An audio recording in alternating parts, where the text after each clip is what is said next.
नमस्कार दोस्तों, आज हम बात करने वाले हैं 11th क्लास के अकाउंटेंसी का एक छोटा सा इम्पोर्टेंट सा फाइनेंसिंग स्टेटमेंट से एक छोटा सा प्यारा सा क्वेश्चन जो बहुत ही शानदार है। परीक्षा में भी पूछा जाता है, अच्छा क्वेश्चन है। ठीक है, ट्रेडिंग अकाउंट बनाना है रहता है अपन को। Prepare trading account for the year ending 31 March 2024। Financing year होता है 1 अप्रैल टू 31 मार्च। जो अकाउंट्स बनते हैं वो 31 मार्च को ही बनते हैं। ठीक है, 31 मार्च डेट रहती है 31। ईयर एंडिंग क्या है? 31 मार्च होता है। ठीक है, हर फाइनेंसिंग ईयर कहाँ से चलता है? 1 अप्रैल टू 31 मार्च तक चलता है। तो अकाउंट बनते हैं 31 मार्च के लिए। ठीक है, और उसमें जो अपन को बनाना है, ट्रेडिंग अकाउंट बनाना है। फाइनेंसिंग स्टेटमेंट में बेसिकली ट्रेडिंग अकाउंट आता है, प्रॉफिट एंड लॉस अकाउंट आता है और बैलेंस शीट आती है। तो आज हम सीखने वाले हैं ट्रेडिंग अकाउंट में क्या क्या कौन कौन सी वैल्यू आती है और किस तरह से ग्रॉस प्रॉफिट निकाला जाता है। ग्रॉस प्रॉफिट निकलेगा आपका ट्रेडिंग अकाउंट से, नेट प्रॉफिट या नेट लॉस लिखने का आपका प्रॉफिट एंड लॉस अकाउंट से, और बैलेंस शीट से अपन को ये पता चलता है कि फाइनेंसिंग स्थिति कैसी है, डेप्ट कितने हैं और उनकी एसेट्स कितनी है, यानी कि लाइबिलिटीज कितनी है, एसेट्स कितनी है, उसका अपन को पता चलता है बैलेंस शीट से। ठीक है, तो फाइनेंसिंग पोजीशन पता करने के लिए अपन को ये तीनों चीजें बनाना जरूरी है। इसका जो ग्रॉस प्रॉफिट निकलता है वो प्रॉफिट एंड लॉस अकाउंट में जाता है, और वही प्रॉफिट एंड लॉस अकाउंट जब कैपिटल अकाउंट में जाता है तो वो बैलेंस शीट में लिखा जाता है। ठीक है, तो यहाँ पर आज केवल हम सीख रहे हैं ट्रेडिंग अकाउंट बनाना। ठीक है, तो यहाँ पर एक क्वेश्चन है, prepare trading account for the year ending 31 March 2024।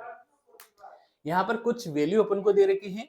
Trading account में सबसे पहले हमको ये सीखना रहता है कि कौन सा डेबिट पक्ष होता है, कौन सा क्रेडिट पार्ट होता है। डेबिट में क्या क्या वैल्यू आती है, क्रेडिट में कौन कौन सी वैल्यू आती है। जो आपका ये वाला पार्ट रहता है, ठीक है, अपन इसमें बोले देखिए, जैसे ये वाला पार्ट है, यानी कि लेफ्ट वाला जो पार्ट है वो है डेबिट साइड पे, जिसमें लिखा था पर्टिकुलर, यहाँ पर अमाउंट लिखा जाता है, इधर आता है पर्टिकुलर अमाउंट आता है। ठीक है, इसमें सबसे पहले अपन को वो वैल्यू लिखनी रहती है जो ओपनिंग स्टॉक है, यानी कि पिछले साल का अगर कुछ बचा हुआ है स्टॉक है वो यहाँ पर लिखा जाता है। उसके बाद बीच में अपन ने परचेज किया है तो वो लिखा जाता है। उसके बाद परचेज रिटर्न को लेस कर दिया जाता है। ठीक है, उसके बाद डायरेक्ट एक्सपेंसेस आ जाता है, वेजेज आ जाता है, फैक्ट्री रेंट आ जाता है, और अदर एक्सपेंसेस जैसे कि सैलरी एंड वेजेज आ जाए हैं। फैक्ट्री से रिलेटेड जैसे कि लाइटिंग, फैक्ट्री लाइटिंग, ठीक है, कैरिज इनवर्ड, ठीक है, भाड़ा होता है जो, ठीक है, डायरेक्ट एक्सपेंसेस सारे के सारे इधर आ जाते हैं। इनडायरेक्ट एक्सपेंसेस जो होते हैं, यानी कि सेल्स को बढ़ाने के लिए जो किए जाते हैं, वो आते हैं ऑफिस से रिलेटेड। जो एक्सपेंसेस आते हैं वो प्रॉफिट एंड लॉस अकाउंट में आता है। ठीक है, तो इसमें सामान्यतः क्या आता है, जो प्रोडक्शन से रिलेटेड होता है, जो अपन को केवल डायरेक्ट एक्सपेंसेस यहाँ पर आते हैं, उधर लिखा जाएगा सेल्स, सेल्स में से लेस करेंगे सेल्स रिटर्न, नीचे लिखा जाएगा क्लोजिंग स्टॉक। उसके बाद अपन को टैली करना रहता है अकाउंट। तो यहाँ पर अपन क्वेश्चन देख लेते हैं और उसी के जरिए समझ लेते हैं पूरा का पूरा। सबसे पहले यहाँ पर ओपनिंग स्टॉक दे रखा है। ओपनिंग स्टॉक जैसा कि यहाँ पर दे रखा है ओपनिंग स्टॉक, तो यहाँ पर अपन लिख देंगे ओपनिंग स्टॉक। परचेज दे रखा है 40,000, तो 40,000 आ जाएगा परचेज की अमाउंट में। सेल्स दे रखा है, सेल्स यहाँ पर लिख दिया जाएगा। रिटर्न आउटवर्ड और रिटर्न इनवर्ड, इनको समझिए। सबसे पहले ये रिटर्न आउटवर्ड और रिटर्न इनवर्ड में कंफ्यूजन हो जाता है आपको कि ये कौन सा है, क्या है ये। तो रिटर्न इनवर्ड जो होता है अपना, वो रिटर्न इनवर्ड तो होता है सेल्स रिटर्न, ठीक है, और रिटर्न आउटवर्ड होता है वो होता है परचेज रिटर्न। ठीक है, तो परचेज रिटर्न होता है, यानी कि परचेज रिटर्न अपन यहाँ से लेस करेंगे। ठीक है, तो ये यहाँ पर आता है। रिटर्न इनवर्ड होता है वो सेल्स रिटर्न होता है, जो यहाँ लिखा जाएगा। क्लोजिंग स्टॉक जो दे रखा है अपन को, यहाँ पर क्लोजिंग स्टॉक लिख दिया जाएगा। डायरेक्ट एक्सपेंसेस दे रखा है, जो डायरेक्ट एक्सपेंसेस की जगह आ जाएगा।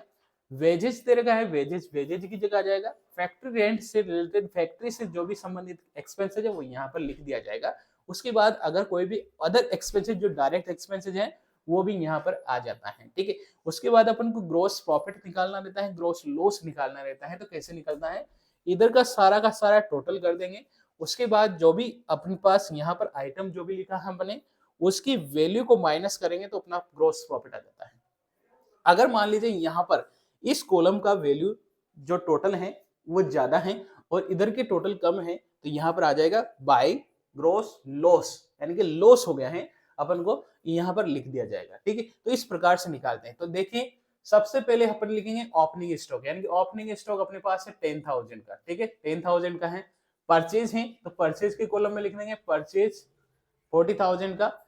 सेल्स लिख देंगे अपन, सेल्स कितना है, सेल्स 50,000 का है, सेल्स 50,000। उसके बाद रिटर्न आउटवर्ड है जो कि परचेज रिटर्न है, तो परचेज रिटर्न यहाँ लिख दिया है 2,000 का। अब यहाँ पर लेस करेंगे तो इसको ब्रैकेट में लिखना पड़ता है, अकाउंट्स में जो माइनस की वैल्यू है उसको ब्रैकेट में लिखते हैं, ठीक है। तो यहाँ पर माइनस करेंगे तो ये आ जाएगा 38,000, ठीक है 38,000 हो जाएगा। उसके बाद रिटर्न इनवर्ड है, वो सेल्स रिटर्न होता है, ये कितना है सेल्स रिटर्न, ये है 3,000। तो यहाँ पर 3,000 को माइनस कर देंगे तो ये आ जाएगा 47,000 आ जाएगा। उसके बाद क्लोजिंग स्टॉक है 23,000 का, 23,000 यहाँ पर लिख दिया जाएगा, ठीक है 23,000, ठीक है। उसके बाद डायरेक्ट एक्सपेंसेस दे रखा है, डायरेक्ट एक्सपेंसेस लिख दिया जाएगा यहाँ पर 5,000 डायरेक्ट एक्सपेंसेस।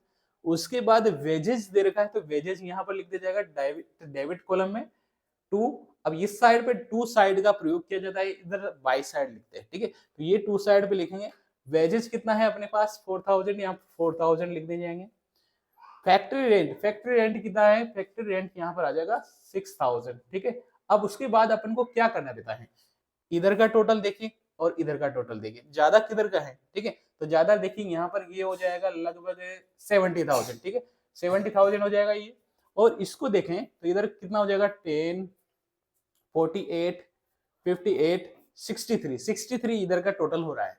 अब इधर का 63 है, इधर का 70 है, तो ज्यादा इधर का है, तो ज्यादा जो होगा वो लिख दिया जाएगा दोनों जगह। यहाँ पर लिख दिया जाएगा 70,000, यहाँ पर भी 70,000 यहाँ पर कॉलम में आ जाएगा। 70,000 में से 63 इनका टोटल होना है 63, यानी कि 70,000 में से अगर 63 माइनस करेंगे तो अपने पास कितना आ जाएगा, ये आ जाएगा 7,000, यानी कि 7,000 अपना क्या आ जाएगा ग्रॉस प्रॉफिट आ जाएगा। ग्रॉस प्रॉफिट के नीचे लिख देंगे बैलेंसिंग फिगर, यानी कि अपने निकाला हुआ मूल्य है ये, इसलिए अपन को ग्रॉस प्रॉफिट लिख देंगे यहाँ पर बैलेंसिंग फिगर। अगर मान लीजिए इधर का टोटल ज्यादा होता तो यहाँ लिखते बाय ग्रॉस लॉस हो जाता यहाँ पर, और यहाँ पर अमाउंट आ जाती, ठीक है। तो इस प्रकार से ट्रेडिंग अकाउंट बनाया जाता है। वीडियो आपको दोस्तों जाहिर अच्छा लगा होगा और आप ट्रेडिंग अकाउंट बनाना भी सीख गए होंगे। अगर कोई भी आपको डाउट है इस अकाउंट से रिलेटेड तो आप कमेंट सेक्शन पर जरूर लिख दीजिए, आपको वहां पर उसका सॉल्यूशन मिल जाएगा।